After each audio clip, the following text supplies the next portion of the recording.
the agenda would flow like this. So we will have a short introduction about the project. We would have 4 speakers from 4 countries in the Balkan region. Sorry, from 3 countries actually, from the Balkan region. And we will talk for 15 minutes regarding each of the topics, and then we'll open a very short question and answer session. At the end of the webinar, we will open polls and we will open a bigger question and answer session where we kindly invite you to ask questions or raise discussions either by raising the hand or by posting your questions in the chat box. My name is Milan Veselino and I represent a company called Sectoral from Serbia that is fully dedicated to circular economy transition. And I will be a moderator for this webinar. That means that I will be interacting with you during the whole webinar in the chat or raising discussions together with you. Hopefully we will have interaction, and the call is always sending for this interaction. Without further ado, I would ask Adriana to start recording, and so we can start with it. Oh yeah, you have started already. Okay, that's great. Yes, I have. So great, thank you. Just a couple of information about the Circular Economy Beacons project. We have started together with Climate Kick and with 6 members of consortium coming from Bulgaria, Romania, Greece, Germany, Serbia, and Spain. We have started a project that should systemically enable systemic implementation and innovation in regards to circular economy to our region, and we call our region as Balkan region. Why did we see the need? Because there are specific requirements and needs for our region, both economically and politically, to adopt circular economy in order to fit to our needs the best way possible. Our this year's intention and goals are to bridge the knowledge gap between the Western partners and our experts to create a commonly, we'll call it commonly developed implementation framework with which we will be able to visit our stakeholders and advise them in which way to implement circular economy. This is a hard task to do, but spanning from Greece to Spain, we do have, we're confident enough that we have more than enough expertise in order to do this. Some of other goals in future are also policy advisory in order to also fill the gap between the business sector and policy sector, and to enable by policies and changing laws implementation of circular economy. And at the end, we would like to raise innovation capacity of our region and guide it towards circular economy solutions. And in that way, we are encapsulating all 3 main axes for decent technological or other innovation that are policy, business, and innovation structures. We are mainly focusing, we're going away from the waste and recycling narrative, and we're going toward business and innovation narrative in circular economy beacons. We have started with webinars 2 months ago, and we are covering the main topics about circular economy and bringing the news from our region. So we're trying not to touch too much on the theory, but bringing the perspective from our countries and from local experts, bringing you more information and actually creating some kind of unofficial network between us. We would love to have also more participants in our, not participants, but members in the newsletters that we're sending, because we will update month by month about the novelties, about funding sources, about stories and innovation.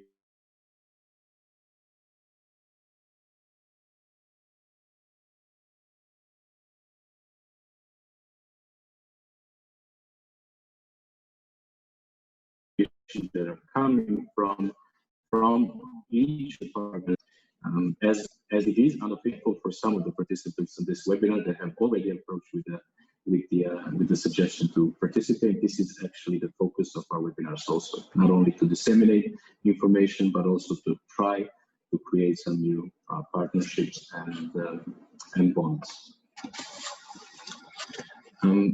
Finally, I would like to say or kindly ask Adriana if she can share Facebook link, because this webinar is also live streaming on Facebook page. So everyone can maybe share with the other peers of yours, where can you watch this webinar online.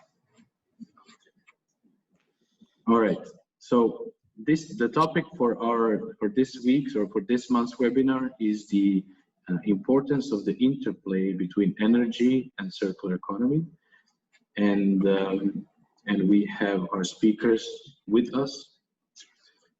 First of all, I would like to welcome Marian Constantin Vasile from Romania. They will tell us more about his first topic, which is, well, of course, regarding the circular economy interplay and the systemic dimension of energy systems and its interplay or implications into circular economy, talking about life cycle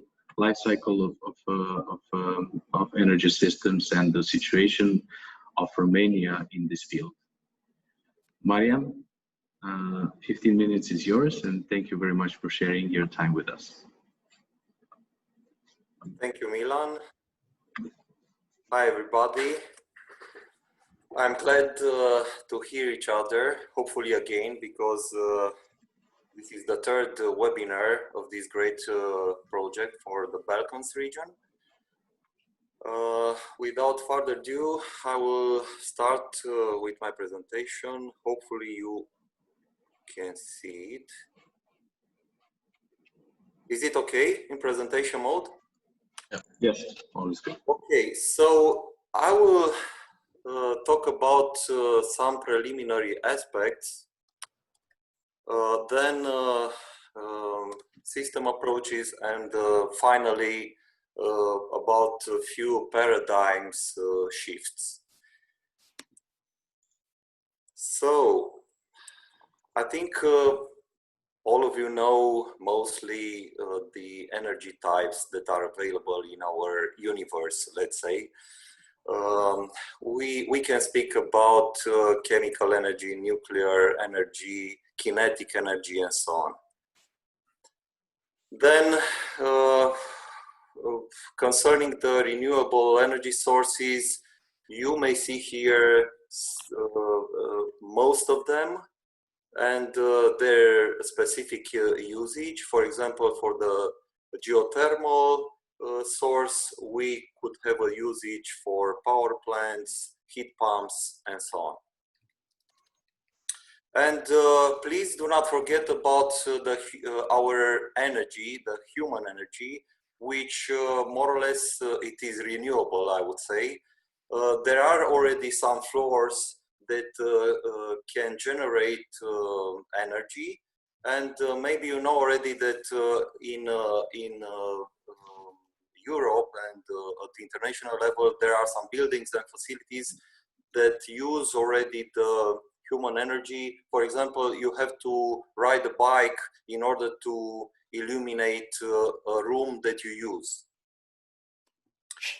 Okay, given that, I will highlight that energy is everywhere, everything functions with energy, and of course, within the circular economy, we have to use the energy for many reasons and for many purposes. For example, for remanufacturing, upcycling, green chemistry, industrial symbiosis, and so on.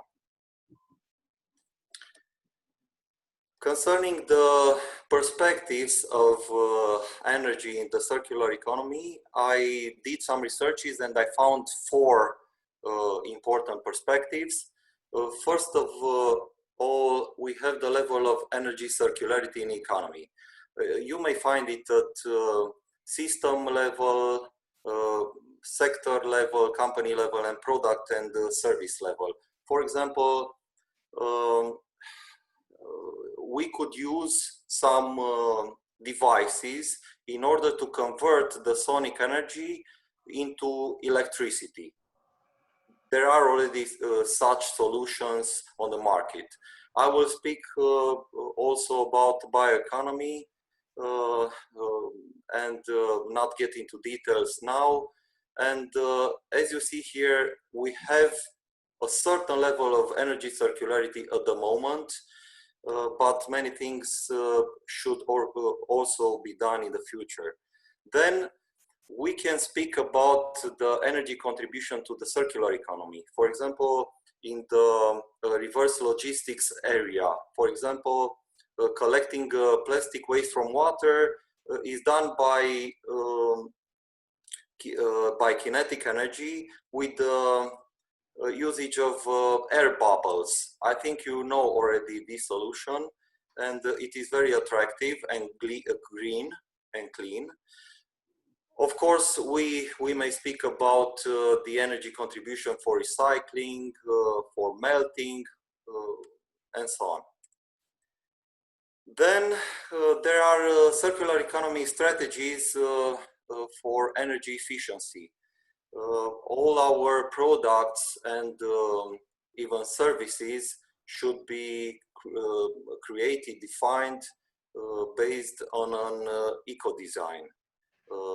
Then in order to spare energy, we should co-use our assets. We can speak about substance cascading in order to valorize the entire energy which is embodied in the substances. And last but not least, we should have improvements in the energy, the actual energy sector. For example, we should repurpose the old equipment and components. We should have already installed smart grids, for example, and we will talk a little about it. There should be an automated regulation of electricity. There should be multi-ways flows in the energy grid, and so on. I think all of us know already that on the market we can buy smart appliances that should make our lives better and use less energy in a smart way. And I will mention also finally the energy as a service paradigm, which should be handled by the specialists to manage the entire energy that we consume, produce, and even offer. Okay, now we get to the chapter systemic approaches. As I mentioned already, everything in this world functions with energy. And given this circular perspective, I will start with this phase here with the raw materials that imply energy in the extracting phase, transporting, processing, packing, storing phases, and so on. So as you may see, there are energy consuming activities which we should consider. Then for the eco-design phase, the researching, designing, experimenting, pre-testing phases are also consuming energy. Not to mention about the production and distribution phase, which involve manufacturing, testing, selling, distributing, and so on. In the usage phase and creating the stockpiles, We have some other activities which are relevant for our discussion. The usage itself, and then the repairing, reconditioning, moving, transferring, and some other important aspects. Okay, and the last phase is about collecting waste, sorting it selectively, also transporting it, and so on. The conclusion here is that everything should use energy, and the energies should be circular. Okay, now I will launch a survey. Please answer the following question. You will have about 1 minute to answer.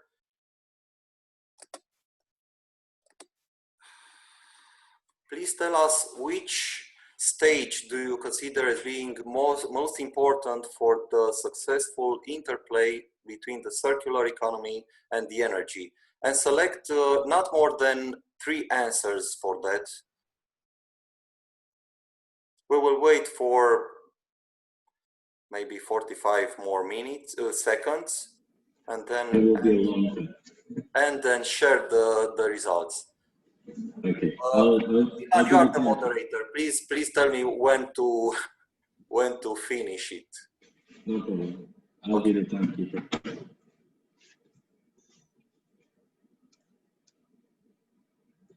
All right. Yeah, definitely. At 10 more seconds. We do have only 30% people voted. We would like to have more than this. Nice. Okay. I think we should still wait a little. Yeah. They are stalled. So yeah, we are still getting answers. Yep. At least until we reach 30. Okay. That would be good. Yeah, now but we have 6 more. The speakers do not, I think, or at least I do not answer this survey. So no, that is fine. I think we can now slowly close because we're kind of seeing the same distribution, and that's important. So we can end polling, and you can continue with discussion, Maria. Sorry. So I think you see the results. I do not have to share them. I think that they don't. So let's share them and okay. see. Yeah. So these are the shared results. I think they are relevant, and indeed everything starts with the eco design phase, and it's important that everybody realizes that. And also the recycling phase is crucial for everything that we do in the circular economy. Okay, thank you very much for sharing your opinions with us. We will move forward. Main principle which I will highlight is about system thinking. We should see everything around us as a system, as a whole, and that everything is interconnected, interdependent, and even we could see everywhere some patterns like fractals that will help us to take right decisions in order to valorize the waste that we produce, also make everything more efficient and more circular. Now I will give you some examples. I think you all heard about the bioeconomy. It's about having a green economy based on biomaterials. The European Commission defines the bioeconomy as producing renewable biological resources in order to have them valorized as food, feed, and let's not forget, and this is our main focus now, let's not forget about bioenergy and biofuels. Of course, this economy, this paradigm should be circular and green. Okay, another example is about this perspective, which has the industries as core. And you see here on the left side that we have the materials which, with the help of new technologies, should be used in a circular way and fed into the industries. And also here on the right side of the screen, you see the energy circle, which should use some tools, new age tools like Internet of Things, blockchain, artificial intelligence, and so on. I will insist here that everything in the energy sector should be as much as possible renewable. And I think that you all already heard about this paradigm, waste to energy, meaning to convert waste to energy. But from our perspective, this should be the last resort. So many things should be done with the materials prior to converting them to energy. For example, by using the cascading method. And hopefully that you all already heard about the power to fuel concept, which is practically highlighted here within this next slide. So with the help of renewable energy and disruptive technologies, we should decompose the atmosphere into good chemicals, which should be fed back into the agriculture and transportation sectors. Of course, there are some other sectors that are relevant for our discussion, but we have here only two highlights. And you see here the elements that are relevant. For example, this nitrogen is relevant for the agriculture. The hydrogen, which is not revealed here, could be used for transportation. And on the right side of the screen, you can see here that sooner or later we will have the needed technologies on the market at good prices in order to be integrated in our business cycles. Then another perspective is about this view. So we have matter and energy organized in the nature in different forms. For example, they are included in plants, they are included in ores, and so on. And all this organized matter is dispersed by our usage into the nature, into our planet, and the entropy increases. Practically, we have to find a way to bring back into organized forms all these dispersed matter and energy. And then we will use again this organized matter and energy. This slide is based on a scientific paper, so it is, from my point of view, very important. It's sometimes forgotten. Okay, now about last chapter, paradigms shifts. So we talked already about the importance of renewable energy, that we should valorize everything that we lose from the energy perspective in all phases, from generation to the usage itself.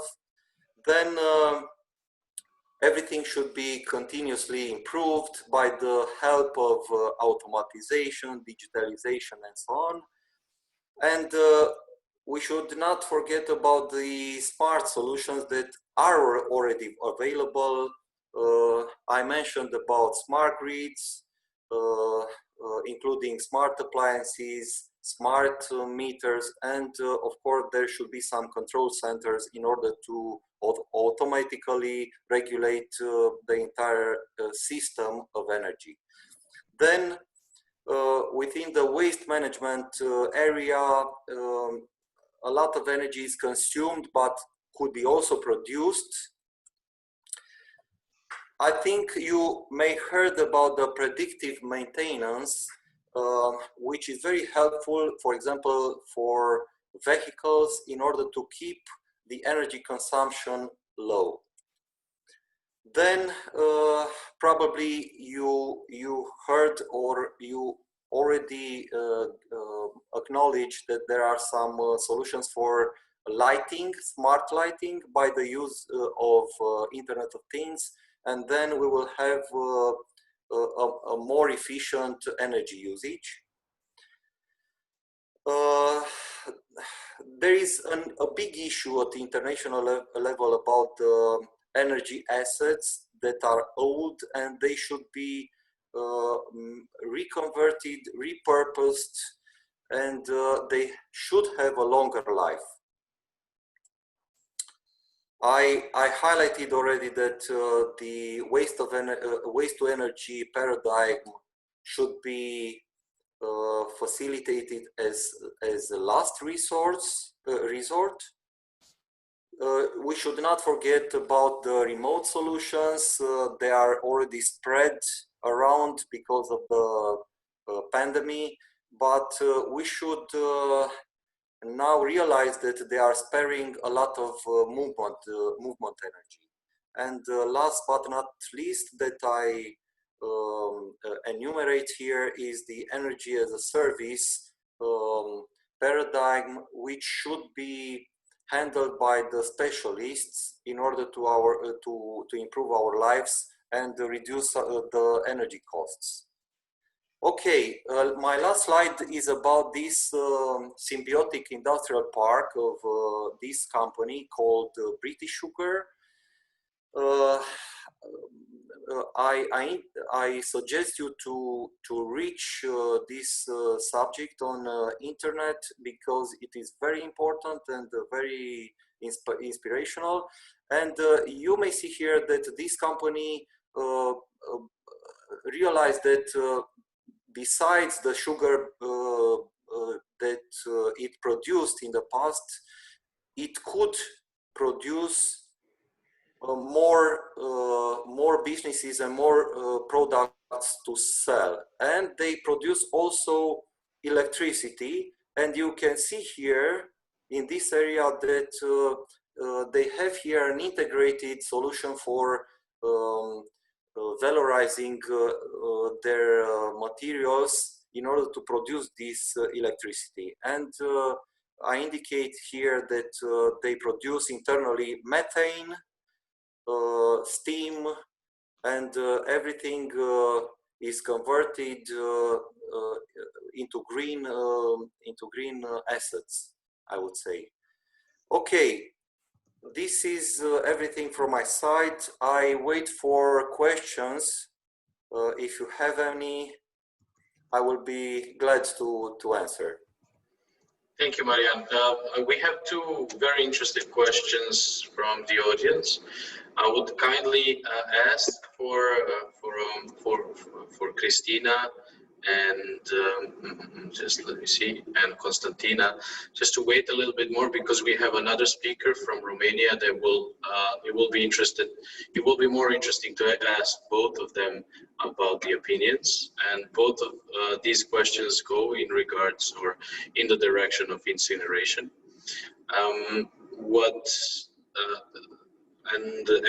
I would leave these questions for the end. Marian, from my side, thank you very much for sharing this information with us. This was a nice overview or normative overview of what the future brings and how should we behave in regards to circular economy and integrating energy systems in them. We will go down to regional topics and energy systems coming from also Romania, Greek, and Serbia. And of course, we would like to enact more discussions in our remaining, what is this, 1.5 hour maybe. In regards to the question from my side, it is Directed towards the life cycle, to the life cycle perspective.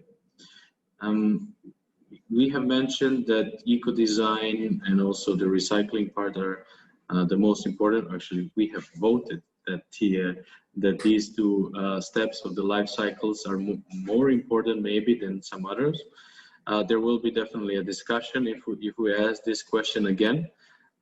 But from your perspective, what would be the most important stage of the life cycle from the Romanian aspect? So what are the capacities that you are more concerned of, or what are the capacities that you are the best at? Is it eco-design? What should you take care of firstly? Honestly, I think in Romania we have a good situation in what the eco-design is concerned. We have many inventions, innovations, and so on. I see some other hurdles, some other blockages, and I will highlight two aspects. Firstly, I will point to the phase of reconditioning and repurposing. And this is because everything, all the elements, infrastructural elements should be integrated in a whole. We were speaking about the systemic and system thinking.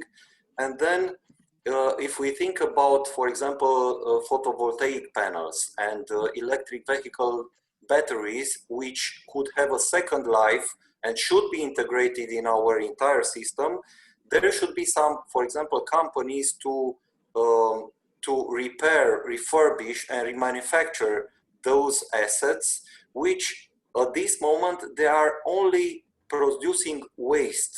They are not revalorized and integrated into the energy sector. And you heard already that there are some storage facilities, for example, created based on electric vehicle batteries. So this is one aspect. The other aspect is about the big picture, about our business models. We should have in the energy sector everything as a product service system. I think you know about this. So practically the facilitators, the companies should offer both tangible products and intangible services to the customers in the energy area. And this is from 3 points of view. This is, we have the philosophy of product orientation, then usage orientation, and result orientation. For example, you know the paradigm pay per use. You pay only what you use. And then if we look to this big picture, my concern in Romania, and probably this is the same in the Balkan region, is about having closed loops. This involves right legislation. This involves being aware that we need smart solutions. For example, digitalization, software, in order to make everything interconnected. We should have right recyclers for example, photovoltaic panels. And then we should have, for example, power plants in order to produce gas from energy, as I indicated in my slides. So I think, as a conclusion, we have right elements on the market and in usage, but they are not circular in a circular system because of these missing business models, which should be backed by legislation, smart solutions, and everything else.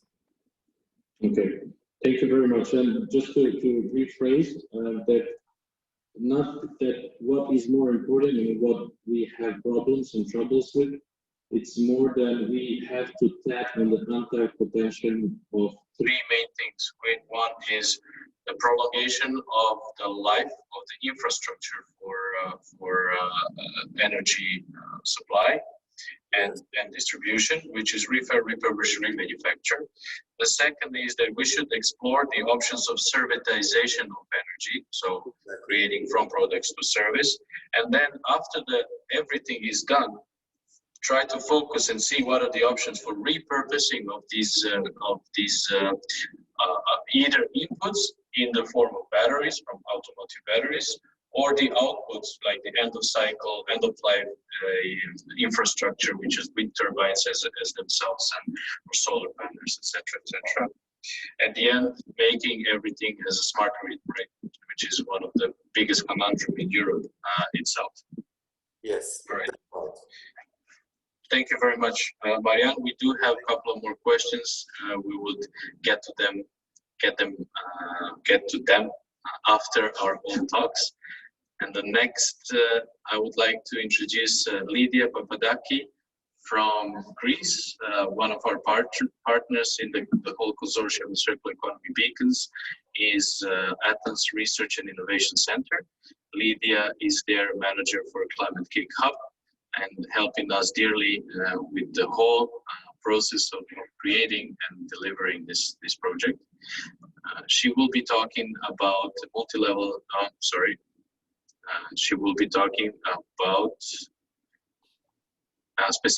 smart specialization strategies and its interplay with circular economy, of course, with a focus on energy sector, because they have worked on the research on how to combine circular economy strategy and circular economy initiatives with the European proposed smart specialization strategies and what are the synergies there. Although there are many aspects of synergetic fields, we will focus for this webinar only on energy. And Lydia, thank you very much for sharing the knowledge and information with us. I'm sure there will be lovely hearing from you. 15 minutes is yours. Yeah, let us all enjoy. Hello, everyone. It's Lydia Papadaki, as Milan just introduced. I am a PhD student at Athens University of Economics and Business, while my background is economics. And right now I'm managing the Greek Hub, the Climate Kick Greece Greek Hub. So I'm here to talk to you about a project we were running together with Cleantech Bulgaria last year, and specifically I will expand it and focus on the energy and the relationship with the circular economy and the smart specialization strategy. So first things first, what about this project where most of the research that will be presented later on is based? It's about the leader of this project was Cleantech Bulgaria, who is with us today under the team of Mariana Hamanova. While in the Athens the research center, our team was led by Professor Phoebe Kountouri with the support of Professor Elena Tsupourimi and Maria Argyedou. So let's move on. Yep. So why to talk about circular economy and why to combine it with smart specialization strategy? This is the first question that someone would wonder.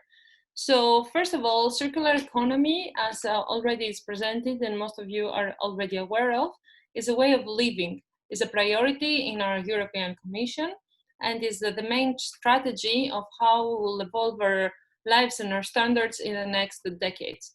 While smart specialization strategy, on the other hand, is a tool which is based on the economies of agglomeration and economies of scope. And it as I will present you later on, it explores all these opportunities for the different regions. So our main question here is whether, to what extent, and how these three strategies could come together. So today I'm going to focus on Greece, and first things that we should know about Greece is some main strategies that encompass the energy sector.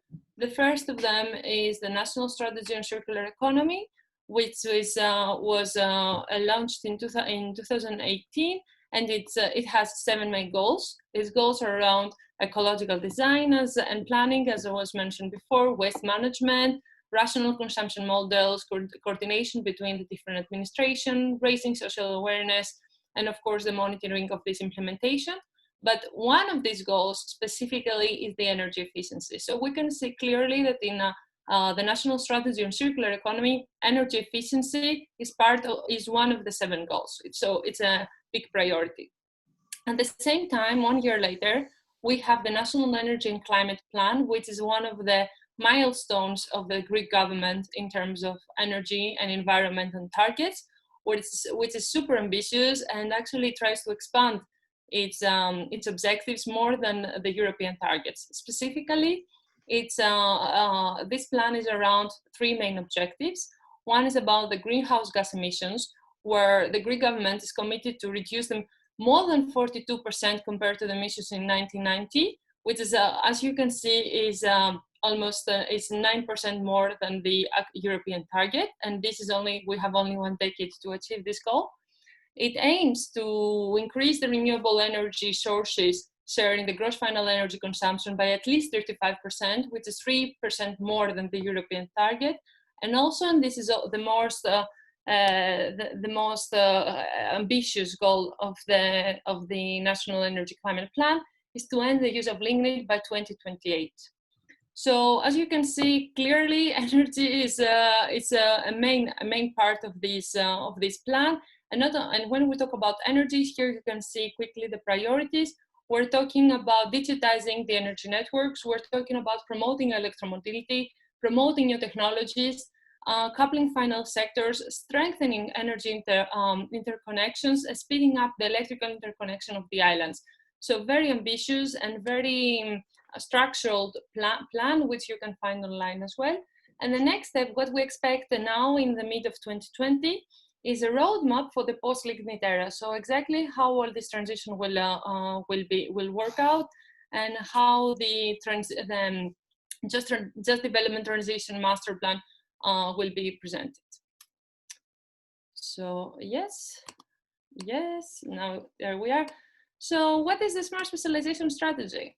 So Smart Specialization strategy is a way which enables the regions to identify and develop their own competitive advantages. It's a bottom-up approach. It brings together local authorities, academia, business spheres, civil society, and everyone who's related to the specific topic of the region in order to implement the long-term growth strategy supported by the EU funds. So as you can see, European Structural Investment Funds is the main source of this funding of these strategies. And energy in Greece is identified as one of the 8 core areas, core sectors where research and innovation can create competitive advantage in the economy. So energy is clearly demonstrated as one of the focus areas of the Smart Specialization strategy in Greece for the programming period 2014 to 2020. So right now, until the moment of the study, we had, which was last year, we had 115 sectoral and 89 regional programs were running at this period, and they're all targeted at the implementation of this strategy. So here you can see a quick overview of the sectoral and regional operational programs that ran by this time. As you can see, till December 2019, we had 115 circular economy related programs implemented with a budget of 1.5 billion in Greece. And most of them are focusing on waste management. On the other hand, here you can see the regional operation programs where we had 89 until last year, and they achieved to absorb approximately 256 million euros in these 6 years. So again, most of them are focusing on waste management, and as you can see here, Crete region and the Aegean, the North Aegean and Epirus are those that they attracted most of the operational programs for the last 6 years. There we go. Here you can see also a mapping together with the goals of circular economy and the operational programs that they ran in the last 6 years. As you can see, those that focused on the energy efficiency, which was one of the 7 goals of the 8 goals of the circular economy strategy, they can be represented by 13% of the total operational programs that run in the country. So clearly, energy efficiency is not just a top priority. We can see how it is actually implemented by the Smart Specialization strategy, and how actual programs have run already increased, focusing on the energy efficiency. And here we can see something much more clear. We have a map of the operational programs that are related to the energy transition in Greece, and we have split them in regions. So as you can see here, we don't name, of course, the name of the programs, but their focus area for easiness. So as you can see in the Western Macedonia, which is this part, there a cluster of bioenergy and environment activities has been developed, and it still operates. In Central Macedonia, which is this area, we have the reduction of generation costs with emphasis on reducing energy consumption, while they also focused on reducing the environmental impact of consumption products and reduce their energy footprint. In Peloponnese, which is this green area here, they focus a lot on developing innovative methods for utilization of waste, byproducts, and residues to reduce energy consumption and compost production, while in Crete, energy efficiency was one of the core priority areas for the operational programs. As for the other side of Greece, there we go, Eastern Macedonia and Thrace, they again focused on reducing the cost, the disposable products, while they supported alternative uses of primary byproducts, including them in their energy resource. Thessaly, which is this light green area here, they focused on reducing the cost of production of disposable products. Central Greece, they focused on documenting the potential utilization of biomass from various sources for energy production. So, which is also again, which is highly linked not only with what we're talking today. Attica, which is a small area here in Greece, they focused on management and exploitation of waste, trash, and residues for energy production, producing high-value added products. While in South Aegean, which is this area, they had some small-scale investments in energy production units and holdings. So there we go. What are the opportunities and what are the strengths today? So first of all, we have to talk about that the regional design is based on competitive advantages, and they can provide a long-term perspective and public-private cooperation for circular economy needs. On the other side, we have a lot of natural resources which are available in the country, and they are untapped in secondary resources and waste. So using them as an input in the revision of the Smart Specialization strategy can lead to the generation of a new competitive edges, new scientific skills and expertise, which can be the base for the technical trades in the future. High research skills, we have high research skills in the sector. This can be easily demonstrated by the number of Horizon participations, where 83 Greek participations on bioenergy products. We have 356 projects on biomass in Greece and 110 in various sustainability related research projects. And lastly, last but not least, the business sector is not sufficiently incentivized and involved, which is a big opportunity in Greece for the next 10 years, and the relevant strategies that are coming on how the business sector can be more engaged into all these development plans, and in order to actually and how we can drive the investments in the areas of waste management, recycling, energy, and materials efficiency. So thank you very much. I think I'm on time in Milan, right? I give you back some time. To be honest, you have 3 more minutes, but yeah, would you like to emphasize something?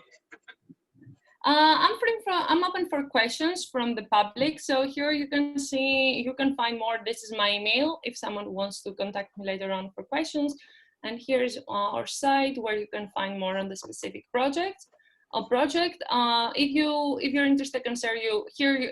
If you go to SDSN, which is the Network for Sustainable Development Solutions, you can find links to Climate Kick Hub Greece and everything else we're working on. We are basically a cluster of institutions. At this moment, I focused a lot on the Climate Kick Hub Greece and are all under Athena, but we're a cluster of institutions which is composed of a number of research centers, and two main networks. One of them is Climate Geek and the other is the SDSN, that's why the link. So if you have any further questions, or if you want to check our reports and stay updated with everything we do, please check our sites. And of course, the Circular Economy Beacon site, which is updating very often. So yeah, that's from my end. Thank you, Lydia. Well, there is one polling question for the audience. Maybe we can raise this short discussion based on this. It is structured as a how energy transition in Greece can be mobilized, but let's transfer this to all of our countries. What do you think, what is necessary so we start with the energy transition either in Greece, Romania, Bulgaria, Serbia, or whatever nice country you're coming from? We would like to see your votes and to see what are the perspectives, where should we start? And while the poll is running, there was one thing that caught my eye was that the certain regions are basically having their own priorities, and usually they're combining waste management and energy production.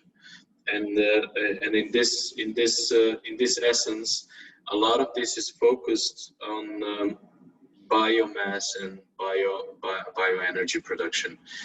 How are these regions deciding on the priorities, on what programs will they take forward, or what will just remain as a paper in the drawer? Is this centralized and brought by the strategy for energy or for the circular economy, or it is recognized by every region what are their needs and what are their capacities? Thank you, Milan. That was an excellent question. So basically what happened until today is that firstly, as you saw with also the dates, the Smart Specialization strategy was for the programming period starting 2014, which implements the Smart Specialization strategy was delivered far before we talk about any circular economy. So the strengths and the competencies that are identified in the Smart Specialization strategy and based on which also the operational programs are fit and the calls for them were fit, happened far before we talk about the core sustainability aspects on if these programs would be sustainable in the future. So what we implemented to do here was and that was the whole goal of this project, was to bring together the Smart Specialization strategy and try to translate it in circular economy terms, which means that what we implement to do, not only for this programming period, but for the next one mainly, and for the revision of the Smart Specialization strategy, is how to revise something that it will make sense under the European trend with the circular economy, under the big need of sustainability, and how we can combine these two opportunities. So as exactly you said here, and this is something that unfortunately the biomass and how the energy production comes from biomass wasn't the only case.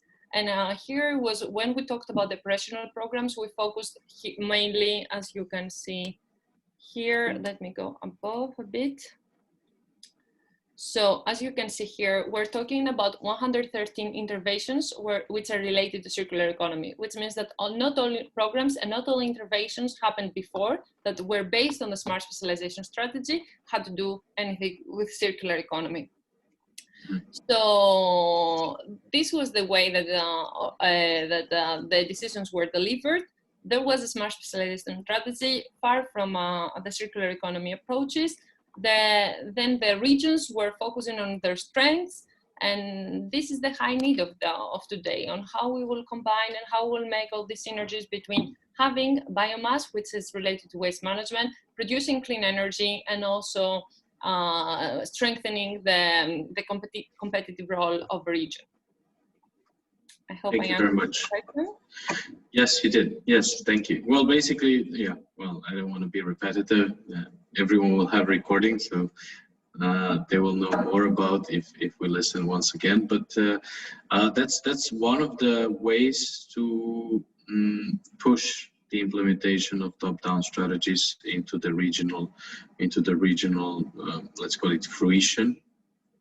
And that's why in next year, and thanks to Circular Economy Beacons and all the consortia, we will commence with the similar research that will be led by Athens, which will combine smart specialization strategies, which will emphasize the learnings from this process and try to scale and upgrade as well this type of research, trying to on the whole Balkan region, or actually in our selected countries, trying to utilize the potential, combine and make synergies between these two strategies, and basically between all the stakeholders that these two strategies should encompass. Thank you very much, Lydia, for the time and for the information. This is basically the power and the power of circular economy, because we managed to combine business actors, research and innovation actors, policy actors, and strong institutions such as, for instance, Chamber of Commerce, as well as experts' knowledge from the consulting or research and innovation centers from across Europe.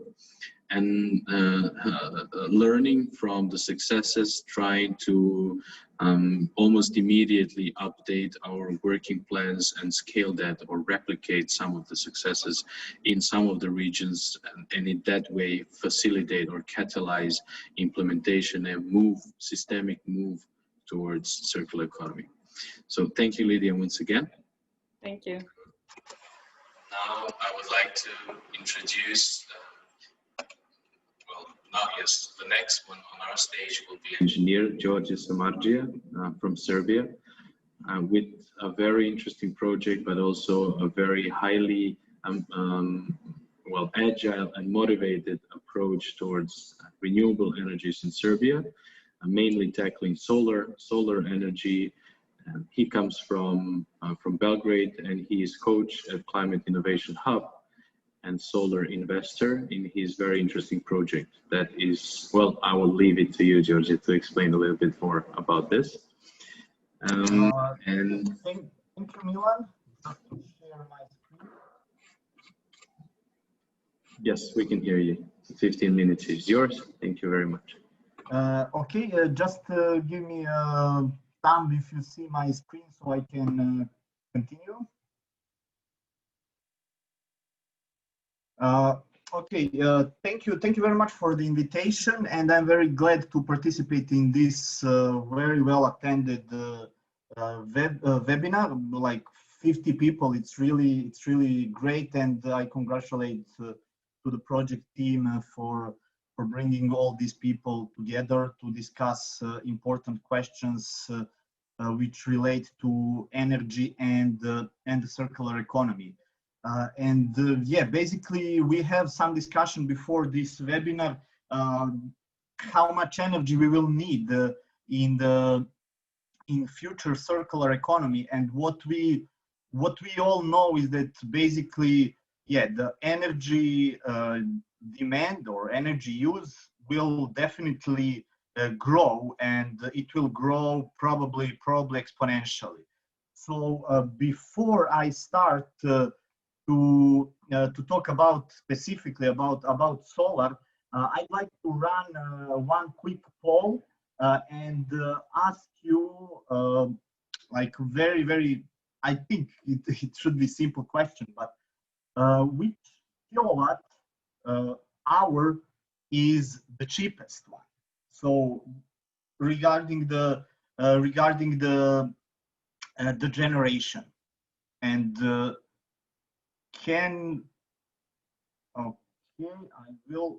okay, I think that now you can see the poll.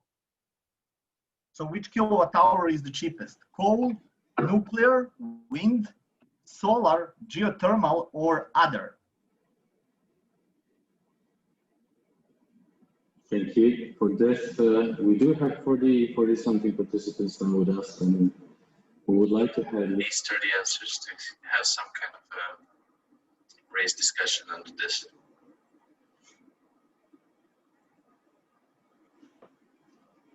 So let's have more votes. We have 20 seconds open.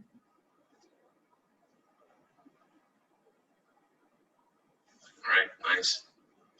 There are some very interesting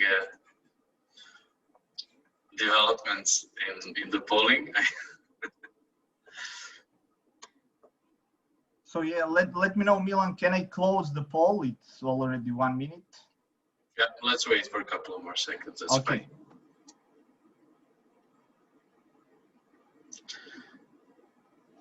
All right.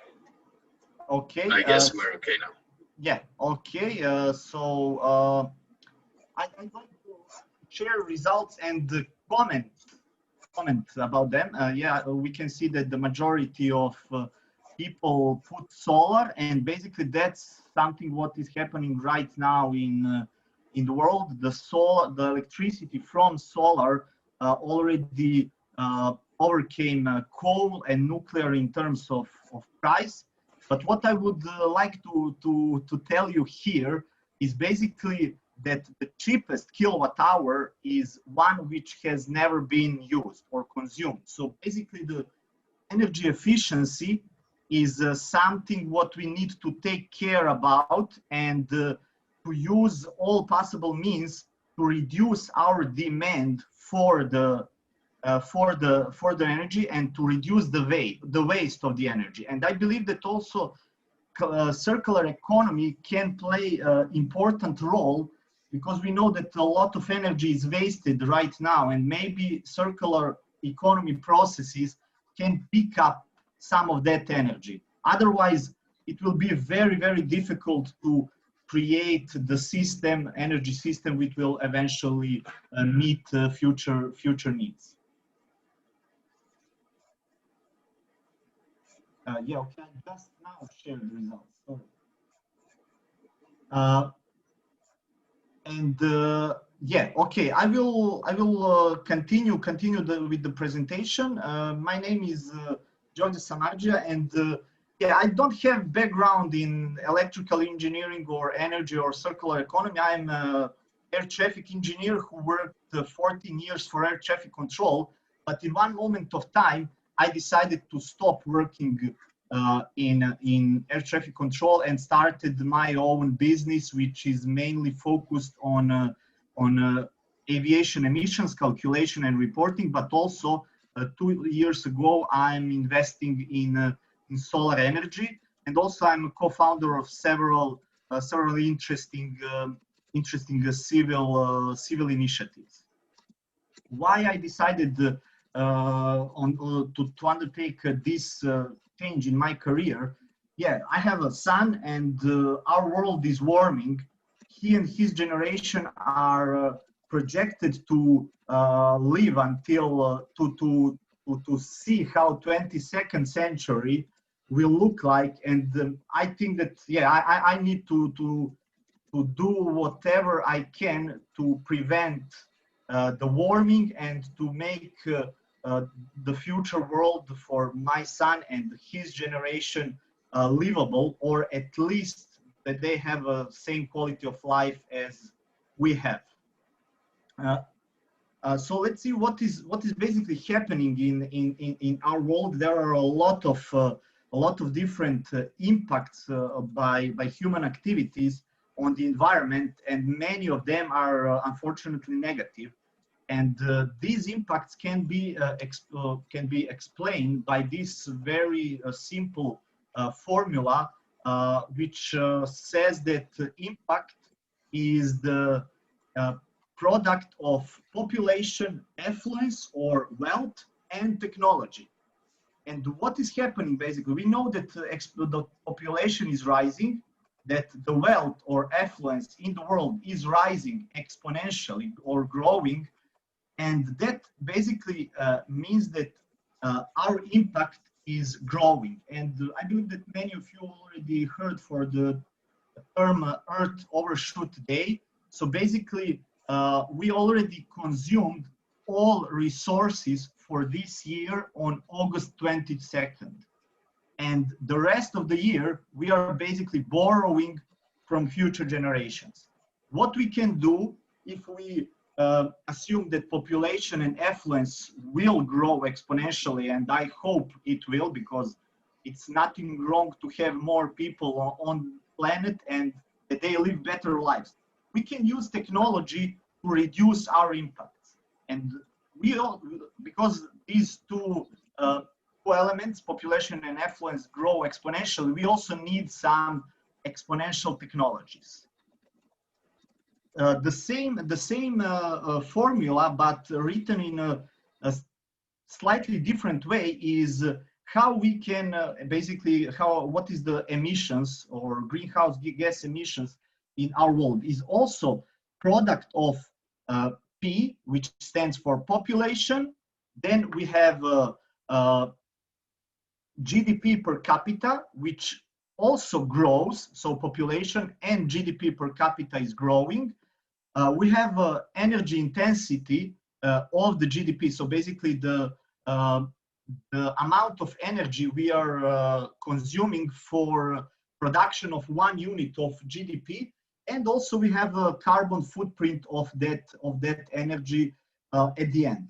And basically, what having in mind that population and GDP are growing, that's the reason why emissions are growing also. But what we can do, we can act on these two last elements with energy efficiency measures, so to reduce our energy intensity, and also with a low carbon energy, which is basically reduction of emissions and using low carbon energy sources. I already mentioned these exponential technologies, and there are already a lot of them around us, but our brain is basically, we evolved in a linear environment, and we can spot very easily this linear growth, and it is, how to say, very, we understand how that works. And here you can see an example.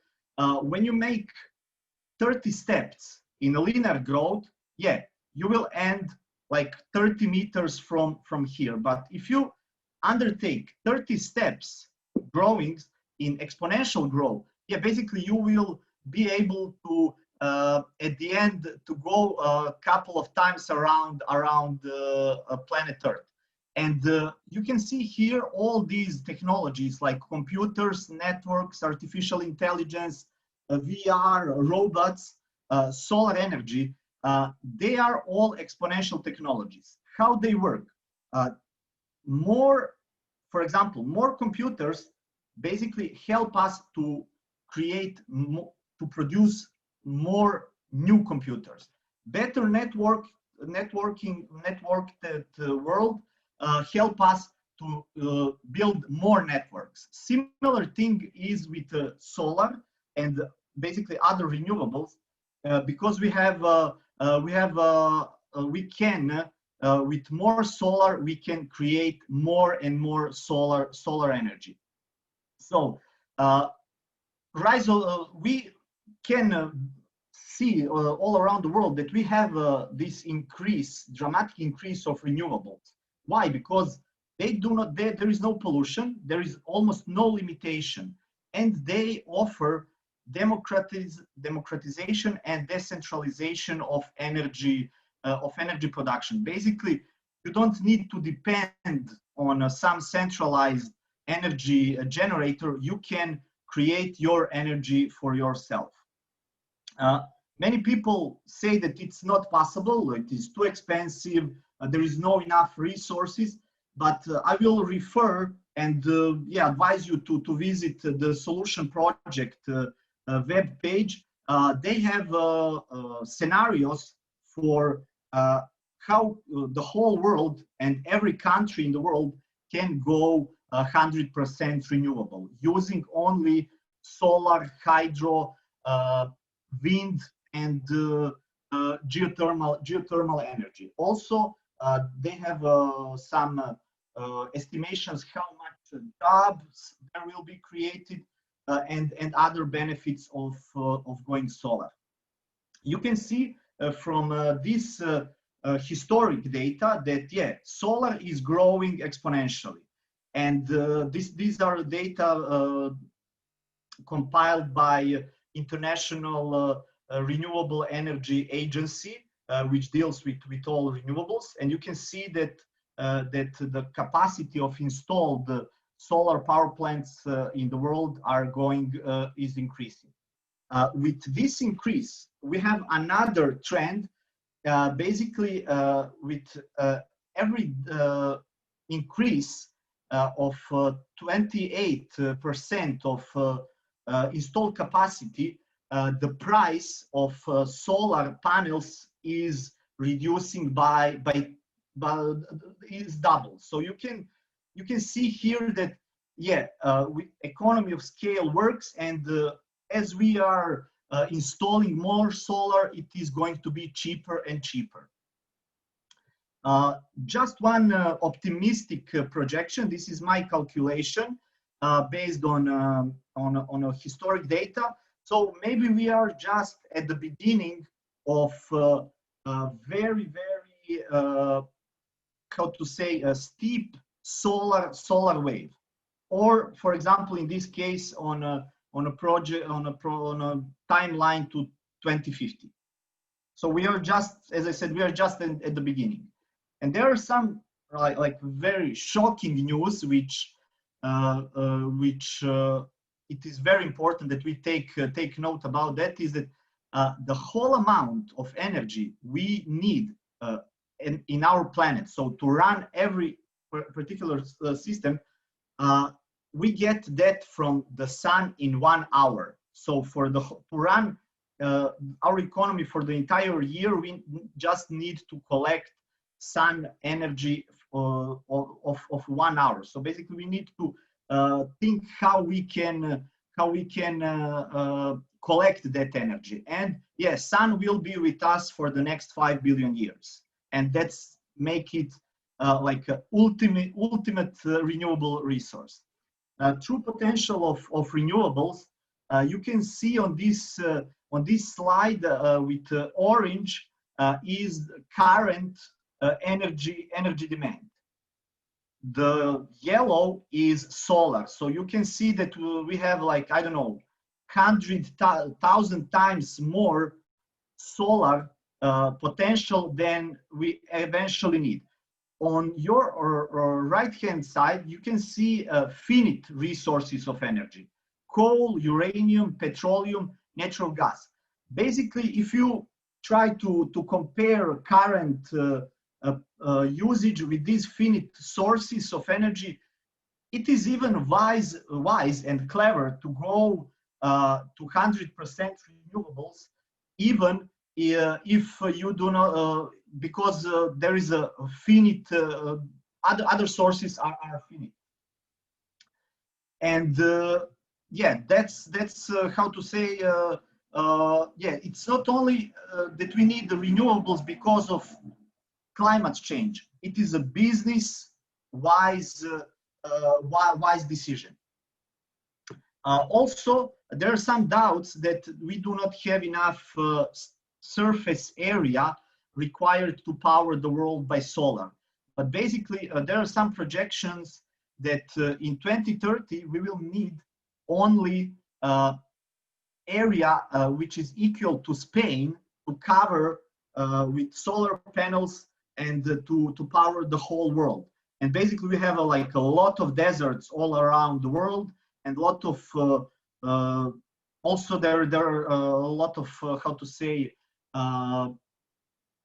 floating solar concepts right now. So you can put it even on some lakes and in the sea. What is in my opinion, the killer app for energy transition is a carbon fee and dividend. Basically, the reason for the climate change is that our market is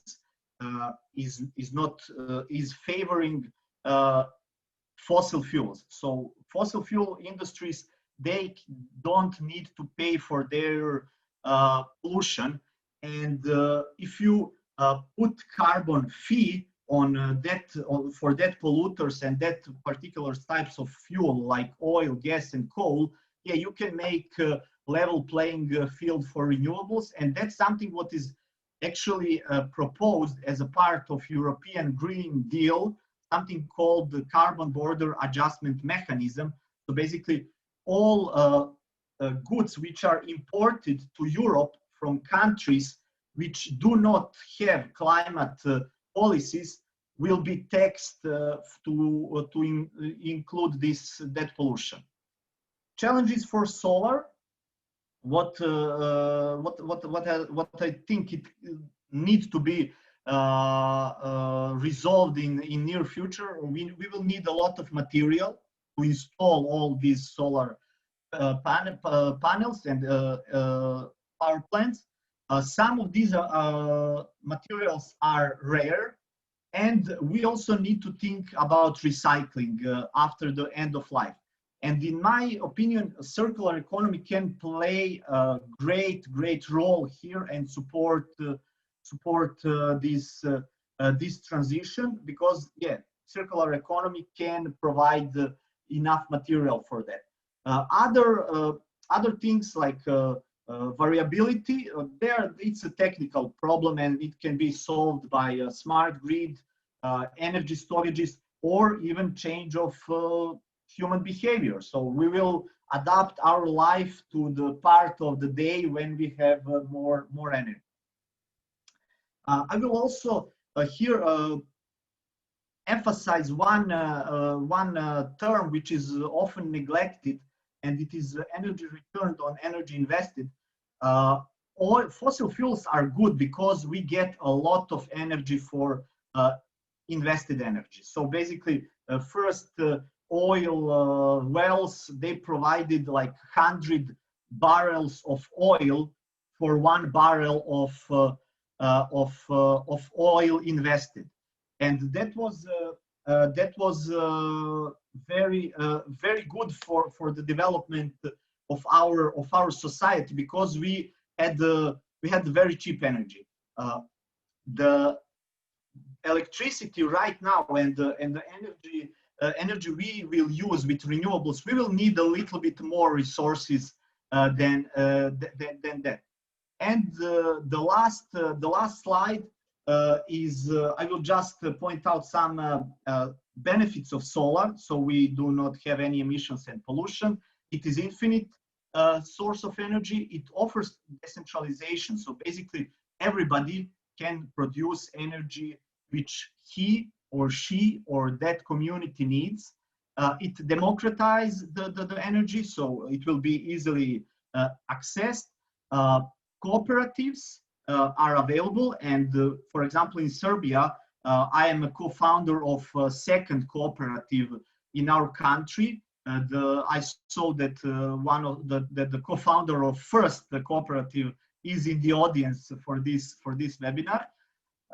And what is also very important for solar is that it offers long-term fixed price of electricity, and that offers new business possibilities. And that's something what I'm working also on. I'm designing the solar power plant which will sell the electricity directly to the market without any state subsidy. And clients will have a certain and predictable price of electricity forever. You cannot do that with fossil fuels, and we can see that it's unstable price, and it increases all the time. Thank you very much. And in case that I was a little bit longer, sorry. Thank you very much, George. It was really interesting to see what are all the international also aspects and in regards to solar. I would like to raise the discussion and see what are the energy communities or solar cooperatives being like in Serbia. And if your colleague is still in the audience, I would also give him a floor maybe to raise this discussion. If this is going on, what are the barriers and what are basically the requirements for solar cooperatives or energy cooperatives to work in Serbia, and most probably similarly to in the region? Thank you very much for this question. I think that like the no-brainer answer on this question is like regulation. Okay, we don't have regulation for that. And that's basically true because in Serbia we have a law on cooperatives, but we do not have a law. It's not about energy cooperatives. So we founded a cooperative with with the mission to allow everybody to enter climate action. Many people want to undertake something to do something good for climate, but sometimes it's too pricey. If many people install solar panels, but sometimes it is too pricey. Through cooperative, you can basically do crowdfunding and allow many people to jointly invest in one or more solar power plants. Another thing which we are solving with this cooperative is that in Serbia, households or people cannot issue the invoice. And basically, if you have more electricity, you want to sell it to the market, but being a natural person or a household, you are not allowed that. And yeah, what you can do, you can try to change the law, and that's not something what is easy to. It is easy to say than to be done. So what was our approach? We will navigate through existing regulation and find the legal way how we will do that. And that's how cooperative was created. So basically, in our case, if you are a household and you have a solar power plant, you can invoice the excess of your electricity through cooperative, and then cooperative will return you your money since you are the member. So yeah, regulation is the problem, but it is solvable if you make a good analysis and find a way how to navigate.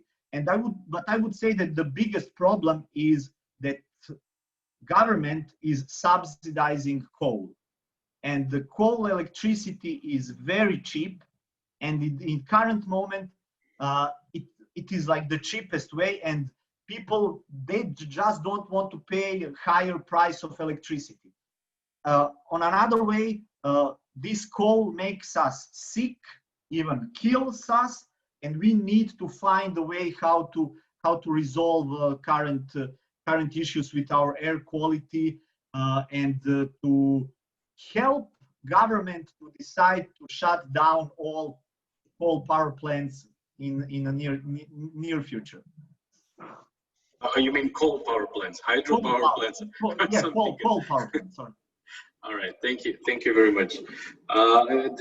Just to succinctly conclude that I see that there are two main hurdles that are basically remnants of also the previous times. And if you talk about energy, there is an energy structure as well, energy governance, which may differ from country to country. Which also has to be changed in order to open the doors for this kind of decentralized energy supply. And there are two main issues that are now not blocking, but posing as barriers: laws and old-fashioned policies. These are the trends are that these, especially policies that are favoring fossils, are starting to be demotivated or defaced, and there is a tendency that trends will follow also in this region. It's upon the actors from the bottom-up part to push and see what are the options and what are the strengths and opportunities also, as you saw, to help policymakers bridge these gaps and find the solid solution for transition towards more renewable sources. I know that our Greek colleagues also have several initiatives in regards to decentralized energy production. I would leave this for some next discussion because we don't have too much time.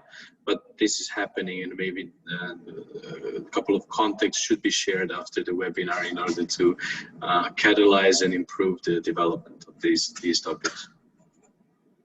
So Thank you very much. thank you, George, for the time. And the least, but not the last, least. Sometimes that happens also. I would like to introduce Katalin Cis, energy consultant, KISS. Maybe that I pronounced it wrongly. Sorry for that. It's okay. That's good. Energy consultant from Timiș County Energy Management Association, coming from Romania. And he will let us know a bit more about multi-level scenarios and interconnecting energy with modules of the circular economy. So talking more about various implications of various levels of systems, systems in energy and their implications in circular economy. Katalin, the time is yours, floor is yours. And yeah, let's enjoy in next 15 Thank minutes. you, Milan. So good day to everyone. Many thanks to the speakers before me. I think that we gain a lot of expertise. There are not many things left to be said, so basically I will try to be short, and I'll try to come down to some two specific examples of actually how can we connect my main field, energy, with the circular economy.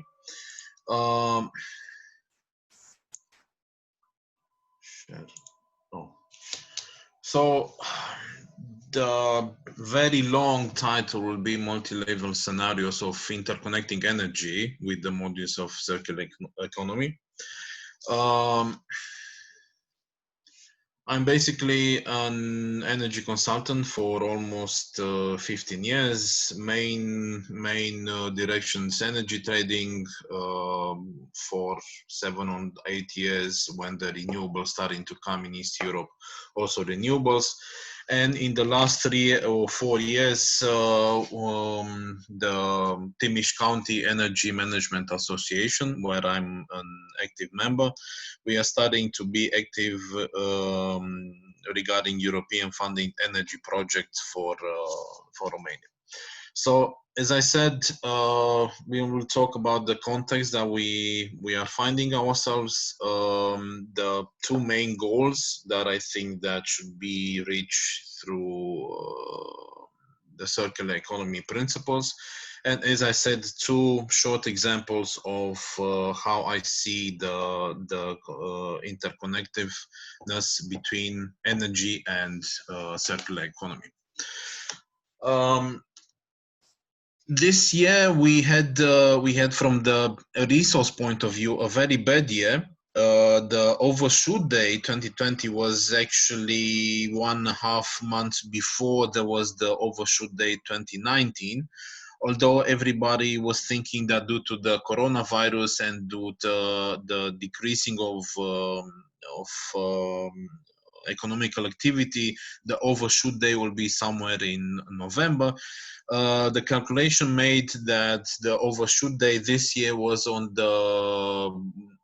at noon on the 22nd of August 2020.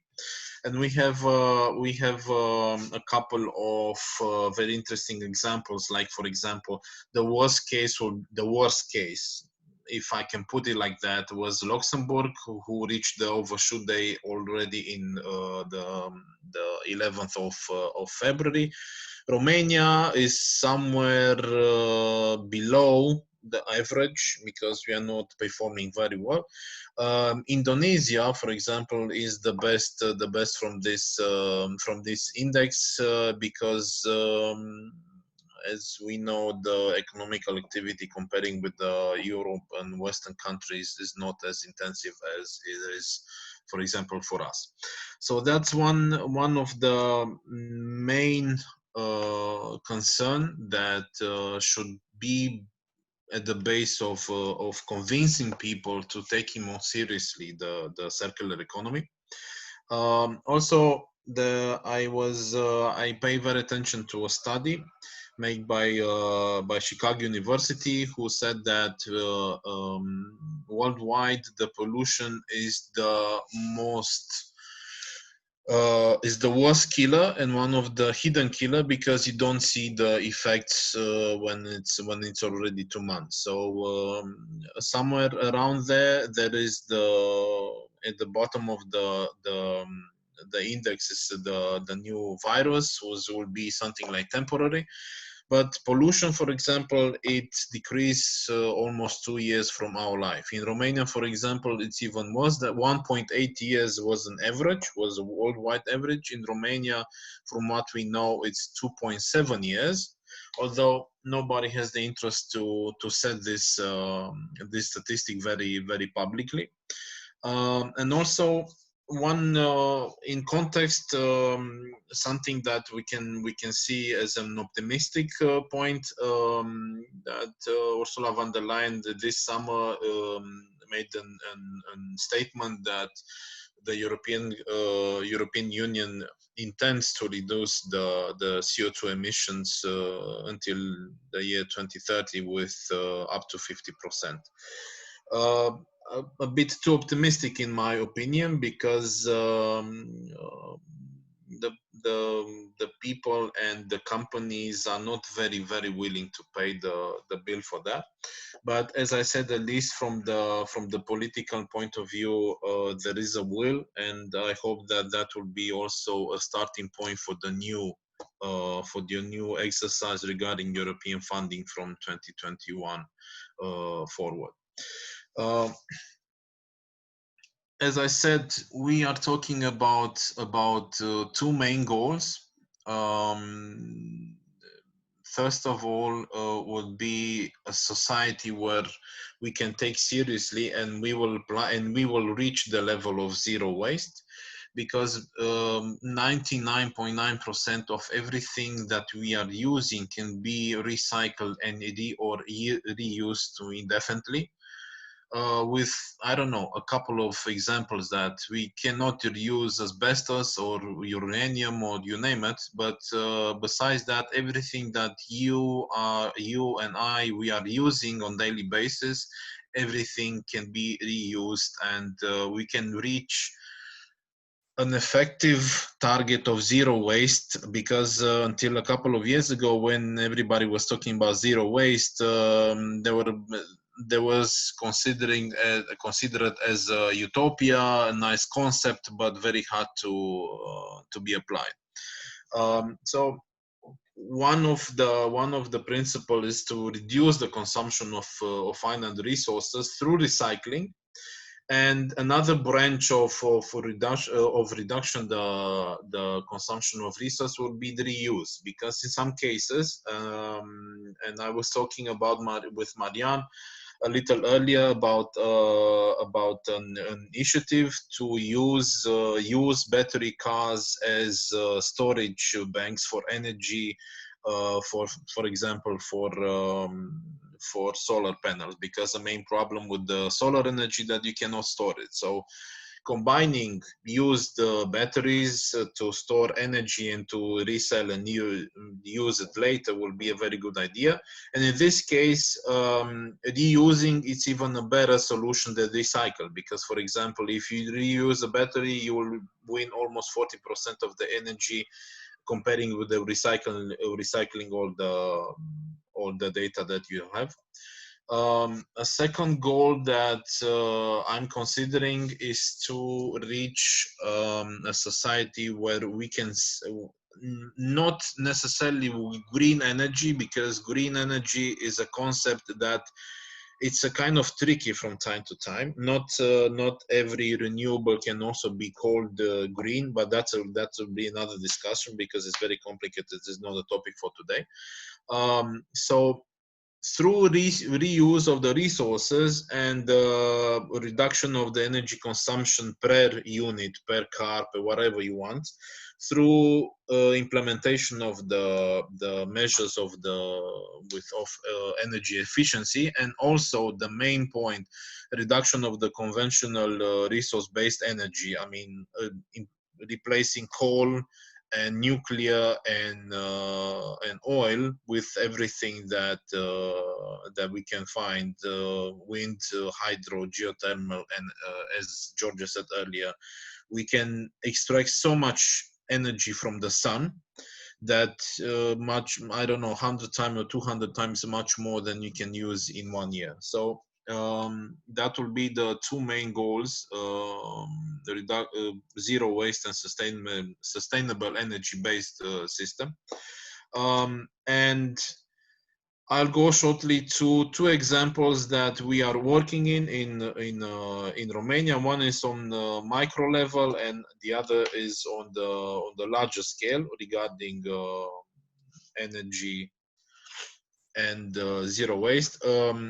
The end goal for everybody, and you will see everywhere in European Union, the main task is to reduce the CO2 emissions, because based on a study that the Fraunhofer Institute in Germany issued, the carbon footprint of the average person in 2020 is something like 500 times more than the carbon footprint of the normal individual in 19th century in Central Europe, for example. So, two short scenarios. We have a wood processing plant in Transylvania, in Dej, in Romania. Before the implementation, we have the classical scenario of take, make, use, dispose, and pollute. They were buying the resources, wood, technical processes. They were producing wood products, furniture, and so on and so forth. And as an end result, wood waste was produced, right? They implemented cogeneration project some 5 years ago, and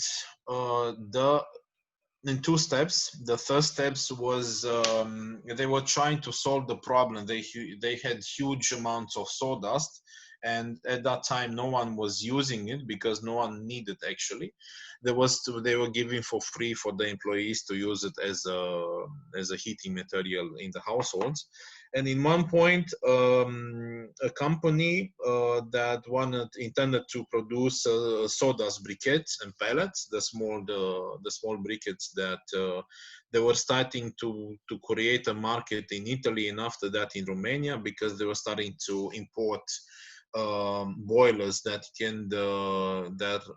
was functioning with briquettes. And someone saw the opportunity that instead of laying that to rust and to be wasted, they were using the sawdust to produce briquettes.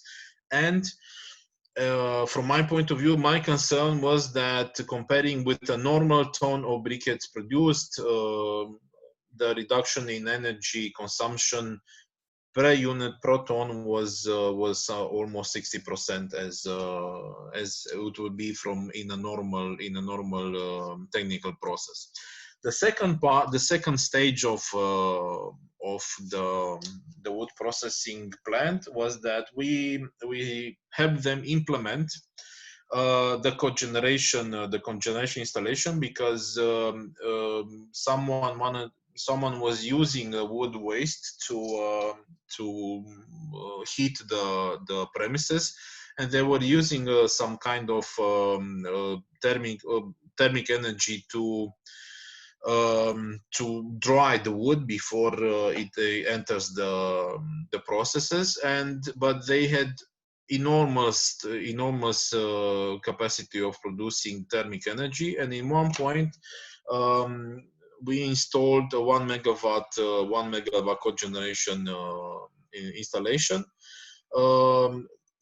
They were selling the excess of electrical energy to the grid, and they were selling with a huge discount the thermic energy to 3 companies located in the vicinity that were using the thermic energy in their natural processes. So in the end, probably we can say that we reduce actually the carbon footprint of the company. Company that are they are in a very sensitive area in Romania, because we had a lot of problem with the wood industry, very large pollution, and very large problems with the illegal cutting of trees and so on. So we managed to give I can say a very good image to a company, a very polluting company in a very polluting area. As I said, we can say probably that we reduced the carbon footprint of the company per year with almost 30%. So that will be at a micro level examples of how you can use something that you're thrown away to decrease the energy cost, and if why not to make also a separate business out of that. Another scenarios that we are now in the stage of workshops, and hopefully we will start to implement from next year. We take, for example, a large municipality, for example, our hometown Timișoara. We have the normal scenario where we have consumption of resources. We are using mainly conventional energy. Through the utilities offered by the municipality to the people, you have a lot of municipal waste. So I can say that is the case of 99.9% of the municipalities in Romania. And our idea in 3 or 4 steps was to first, to start to solve a smelly problem, if I can say, of the energy sludge that are the result of water clearing installations in the city. And we have a huge installation because we have something like 450,000 people living in the city. The first step will be to combine the produce of renewable energy that can use that energy sludge in order to produce electrical energy, and if why not thermal energy, in order to solve a problem of the pollution and to decrease the energy cost of mainly the thermic energy cost of the municipality. Another step that we want to proceed is that, for example, we have being a large city, we have a lot of crushed materials resulting from the road repairs that basically we have nothing to do with that. They are just a large mountains of materials lying there and just occupying space. We intend to combine construction companies, road construction companies that can use that crushed materials for road repairs, because basically those crushed materials can be used indefinitely in various forms, bitumen and concrete and so on and so forth. And we can have something like almost 8,000, 9,000 tons of that materials almost each season in Timișoara. Another issue that we were thinking is to also solve a problem with the tire recycling, because there's also a huge problem. So normally tires are just used inside the cement factories and it's very polluting. And we want to implement recycling processes that will result in carbon black and diesel, okay, through various processes that are implemented in other part of the world. Because as we have also a big problem with these tires, there is 300,000 tires, okay, consumed in Timiș country each 2 or 3 years, and no one is doing anything with that. And also we are talking about circular economies, and in one point you can say that you can combine my circular economy with your circular economy and so on and so forth, because for example when you are building scenarios, you can create synergies inside of other synergies and so on and so forth. So in one point you can have a huge map where all the circles of everybody is connected with at least 2 or 3 others, right? So our dream based now on what circular economy is that everybody should be a player in the circular economy, because zero waste is not a utopia. Everybody's waste can be someone else's source of energy. So in the end, I don't know if Einstein said or Newton, I'm not quite fond with the physics, but someone says that in this world, in our system, nothing should be lost. Everything should be transformed in one way or other. So what I want to say that in the end of our scenarios for Timișoara, for example, we will want to reach a zero waste environment, and to reach a level where we can decrease with 80% the reduction of energy based on conventional resources. And in the end, I extracted some facts how important the recycle and the circular economy is, because for example, taking in consideration one of the most expensive commodity that we can have, aluminium, and if you insert aluminium in a circular economy with recycle and reusing, you can save 95% of the energy used, which is huge. I mean, people outside our area, when you are explaining them about circular economy, they don't understand how serious it can be. Because if you tell them that your average Coca-Cola aluminum can, if you are using it, and we are Coca-Cola is making something like 17 billion cans each year, imagine what 95% of energy savings only in that area of expertise will mean. Okay, so, and also if you consider plastics, which are a huge problem also in Romania, we are recycling something like less of 3% of the plastic we reuse. For some, reusing and recycling and circular economy is just another headache, because there are companies who just wanted to be left alone. But for other people like us, circular economy, I think that can be a very interesting business opportunity for the future. So yeah, 21 minutes. I will excuse myself for talking too much, but that was the end of the presentation. So if after so much talking you still want to ask me some question, I will gladly address to you. Thank you, Catalin. It was really interesting to see the practical side of how to use and reuse materials in order to, reduce energy bill or boost energy capacity. There are definitely a couple of questions that I would like to address, and I don't know if you would like to have this poll on. Yeah, I did not forgot. I wanted to put a poll, but I have no idea what that is, because I can do it for you if you would like. Yeah, if you can, it will be perfect, because I don't know, I have some technical issues here. I cannot find the poll.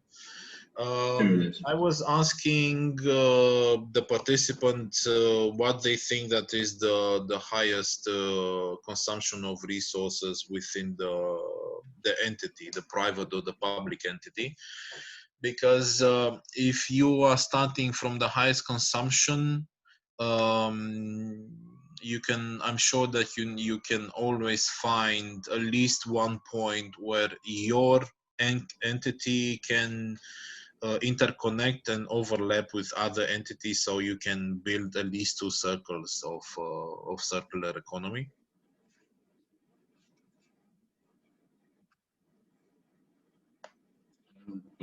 it would be great to have some more of our participants of our audience to have their opinion on the poll. But in any way, this was a nice representation of how different different levels could be addressed. And just to feed you in with the Newton Einstein, it's first law of thermodynamics says nothing can be used, everything can be just transformed from one to another form. And that's more with the energy. That's kind of a conundrum about circular economy, but that's also some of the philosophical questions that we can answer on some of the other webinars. The question that I would like to ask you while this poll is running is, of course, related to Romanian side and to energy systems as they are.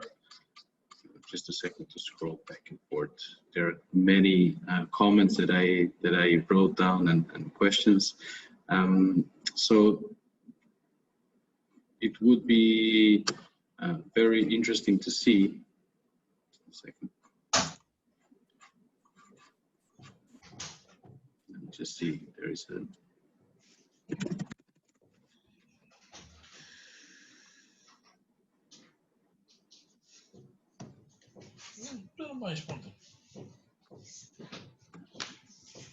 Right. Yeah.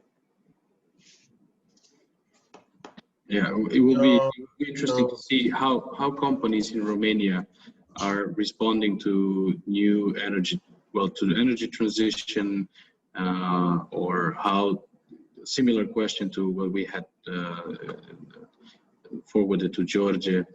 What is the situation? What are the barriers in Romanian part to transit towards the renewable energy systems? And how the market is developing? Is it that decentralized, centralized, and how is the situation there? From my own experience, I need to say that I must say that the lobby of black energy against green energy was huge in Romania and still is.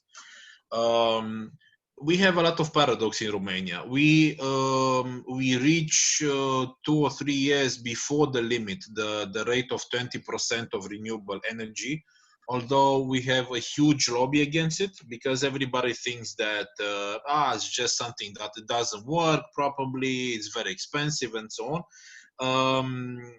We have a lot of barriers for pro-consumers, for the people who are consuming and wanted to install rooftop installation, for example.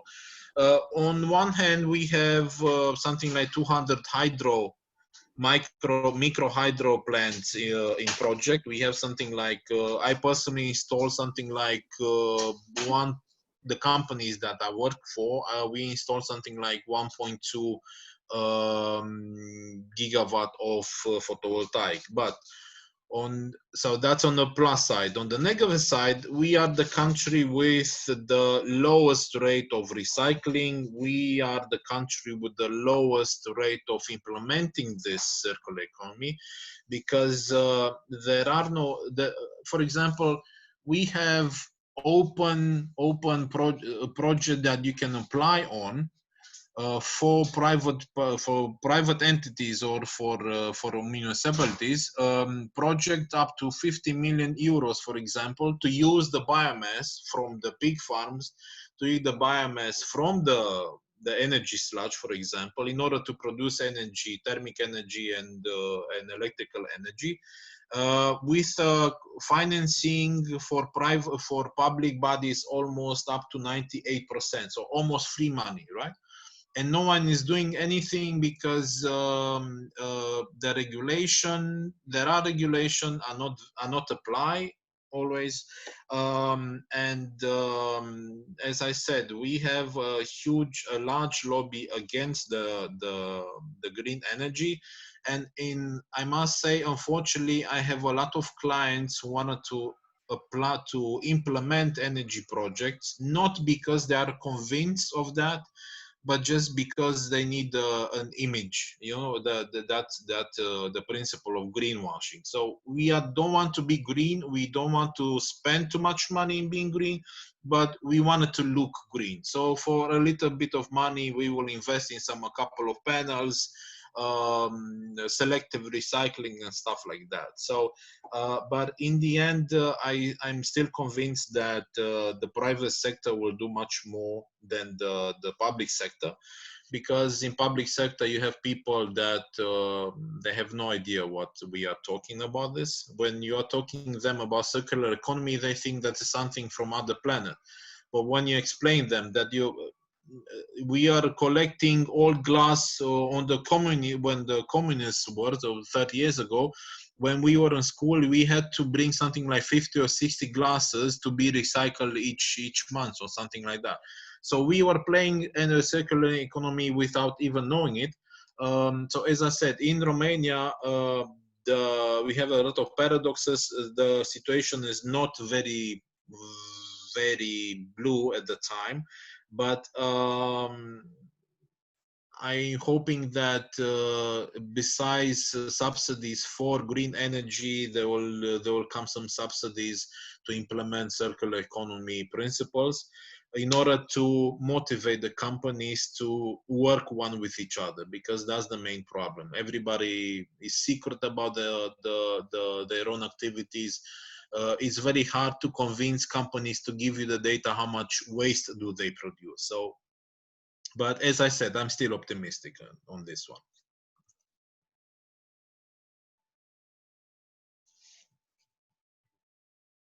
And Marian on this side can tell you more, because he was part of the public body, and he know much more about energy than I do, I can say. Right.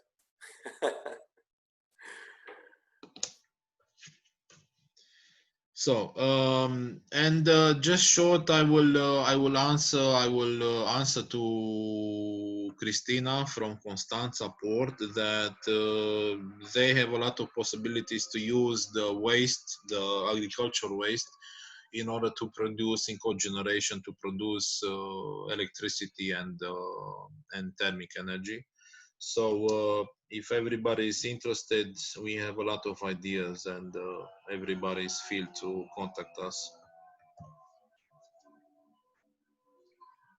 All right, thank you very much. As we're approaching, actually maybe it's already 2, it's 1:59. I would briefly raise this question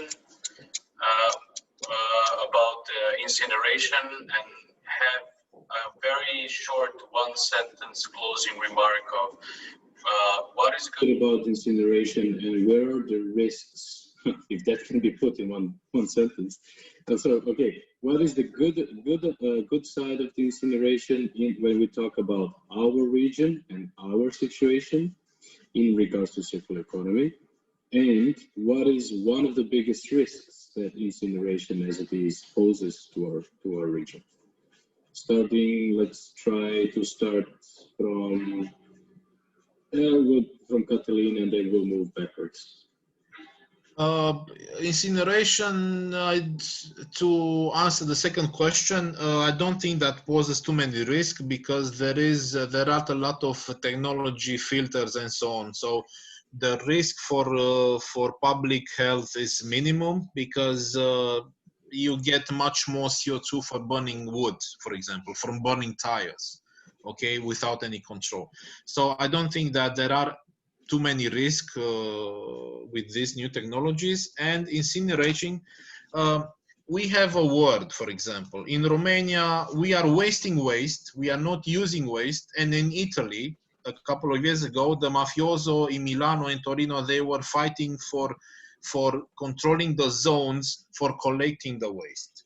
So because they were making money from burning that waste and producing energy, okay, and we are just having piles of landfills, okay, and we are doing nothing with that. And I don't know if we have a huge scandal in Timiș, because an ecological landfill that was supposed to be ecological, they discovered that they were spilling millions of liters of very toxic water into the river of Timiș.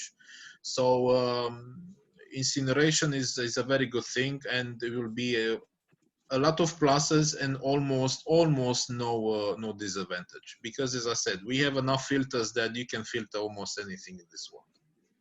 Okay, thank you. Let's go to Georgie.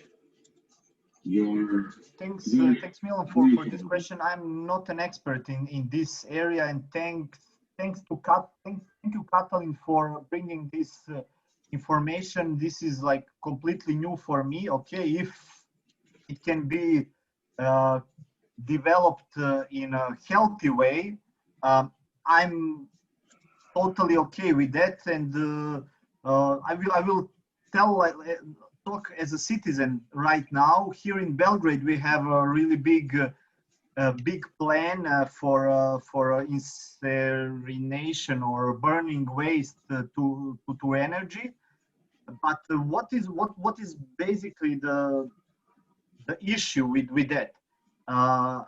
The government or city authorities announced that we citizens will basically pay our garbage collection duties much more because of that new factory for burning waste. So I think it's completely stupid way to insert environmentally friendly project. Yeah, the company which will run that factory will earn a lot of money, and now I think that it should be even for citizens to get to support that project. The price for the collection of garbage need to be lower, not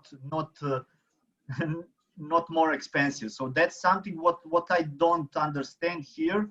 And once again, thank you, Katalin, for clearing these doubts about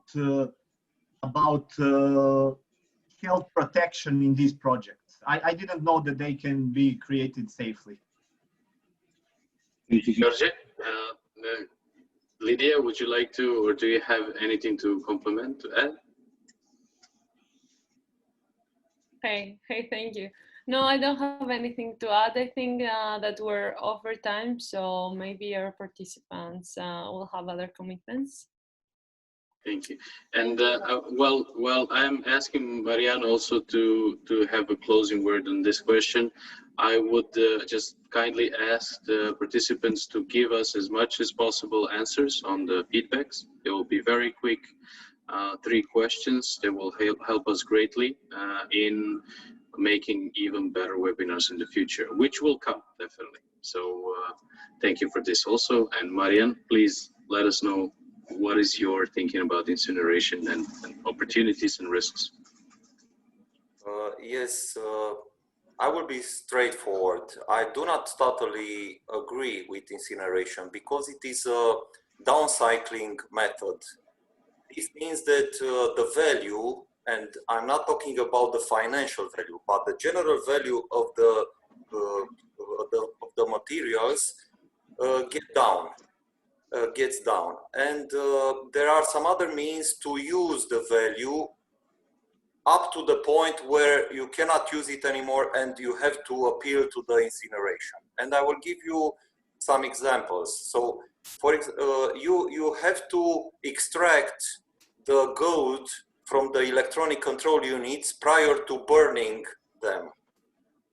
There are a lot of contacts in the electronics that are rare metals, and they have to be extracted and revalorized. Yes, if you burn them, then you lose them forever. And as I told in my presentation, there are some methods, alternative methods that should be used. For example, substance cascading. An example in this sense is to, for example, to use the industrial wastewater for other purposes. If it is a clean or green industrial wastewater, it should be used, it could be used in the agriculture, for example. Or if I can tell you that in the brewery sector, the waste, the spent grain, could be used to extract methane, which could be used further for other purposes, not only for burning and producing electricity and heat. So from my point of view, this downcycling should be made on steps, gradually, and only as last resort, we should burn things out. This is my own perspectives. Of course, there are some opportunities with the incinerations, but they are only immediate opportunities, not on the long run. This is my own perspective. Okay, thank you very much, Marian. I would like to also give my own impression about the topic of incineration, and if we are including new technologies, then we will alleviate risks that are posing. And one of the major risks is technological lockdown, which means that if we're creating any kind of an energy, any kind of a bigger plant, we're pretty much locked in technology for the future. And for these kind of technologies, it's usually we usually need 15 to 25 years, so they are paid off. So we need to be conscious enough and aware that we have to feed this system for the next 15 to 25 years in order for this to work and to be justifiable at the end of its life cycle. However, it is one of the ways that we can solve two flights in one hit, which is waste and energy sourcing. And that comes with fairly lower prices than other renewable energy. So from my perspective and from my view, the clean and new tech incinerators could be a transition method towards circular economy. But as Marian has also said, we really need to take care of what are the effects on the long run, on the long term, and how long are we going to be in this field of in between the linear and circular economy, when we will need, and when also the trends and the policies and markets will push us towards greener solutions. And one of the famous examples is the northern countries of Denmark and Sweden, where at one point there was a raised discussion of how can we go out of this lock-in, because back in the days this was an amazing solution, but now when we have push from other energies, there are issues to be transferred or to be passed over in order to go to wind, for instance, in Denmark, or even more to solar. Okay, not in Denmark and Sweden, definitely not solar, but wind definitely. So these are some closing remarks from my side. Thank you very much for giving us all the answers and the time. We're breaking our timeline for 10 minutes now. There is the last poll that I would most kindly ask our participants to answer. And I would like also to announce the next webinar that will be held next month under the topic of green or circular procurement systems. This is more and more hot topic, and we would like to continue conversation over this and many other topics. At the end, visit our site if there are also interest to get in touch with us. There are all information in regards to how to get in touch and how can we help you in the path of circular transition on our site, which is circular-beacons.net. Once again, thank you very much for participating, and thank you very much for sharing your expertise, time, and knowledge.